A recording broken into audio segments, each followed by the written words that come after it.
Hello guys, അപ്പോൾ നമുക്കിന്നൊരു പൊതിച്ചോറ് സെറ്റ് ചെയ്യുന്ന കാണാം. അങ്ങനെ ഉണ്ട്. അതിന് മീനൊക്കെ പൊരിക്കുന്നു, പപ്പടം എല്ലാം പൊരിച്ച് വെച്ചിട്ടുണ്ട്. കുറേ നാളുകൊണ്ട് റീൽസിലൊക്കെ കണ്ട് ഭയങ്കര കൊതിയായിട്ട് ഉണ്ടാക്കുവാണ്. അപ്പോൾ ഇന്ന് തന്നെ അങ്ങ് സെറ്റ് ചെയ്യാമെന്ന് വിചാരിച്ച്. അതുകൊണ്ട് പൊരിച്ച മീനും ക്യാരറ്റ് തോരനും ഉള്ളിയും കിഴങ്ങും മെഴുക്കുവരട്ടി, ചമ്മന്തി, മുട്ട, ചോറ്, പപ്പടം, ഇത്ര ഐറ്റംസ് വെച്ചാണ് നമ്മൾ പൊതിച്ചോറ് സെറ്റ് ചെയ്യാൻ പോകുന്നത്. ഡയറ്റിൽ ഇതൊന്നും കഴിച്ചുകൂടാ, എന്നാലും കുഴപ്പമില്ല. കുറച്ച് ചോറ് എടുത്തിട്ടുണ്ട്. പിന്നെ നമ്മുടെ ക്യാരറ്റ് തോരൻ വെച്ചിട്ടുണ്ട്. എനിക്കിതൊന്നും ഇല്ലെങ്കിലും കുഴപ്പമില്ല. ചമ്മന്തി ഉള്ളിയും കിഴങ്ങും അതെനിക്ക് മസ്റ്റായിട്ടും വേണം പൊതിച്ചോറിൽ.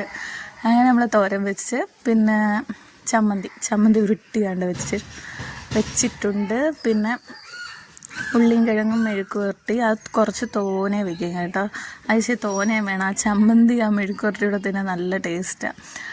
പിന്നെ അത് കഴിഞ്ഞിട്ട് പൊരിച്ച മീനുണ്ട്, നമ്മൾ കൊഴിയാള എടുത്തേക്കുന്നത്, കുഞ്ഞു കൊഴിയാള, അങ്ങനെ അതും വെച്ച്.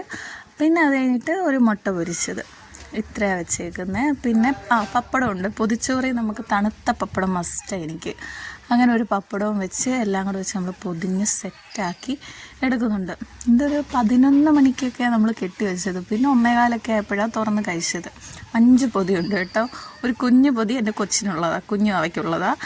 അങ്ങനെയുണ്ട്. നമ്മൾ 1:15 ആയപ്പോൾ പൊതിയൊക്കെ തുറന്ന് നല്ല മണം ഉണ്ടായിരുന്നു കേട്ടോ. തുറന്നപ്പോഴേ നമ്മൾ ചോറ് നല്ല തണുത്ത പപ്പടവും ചമ്മന്തി മെഴുക്ക് പുരട്ടി, നല്ല ടേസ്റ്റാണ്. അങ്ങനെ അതൊക്കെ കൂട്ടി നമ്മൾ ചോറ് കഴിക്കുക. പിന്നെ കുഞ്ഞു കൈ അവളുടെ പൊതി നേരത്തെ കൊടുത്ത് ഞാൻ തുറന്ന്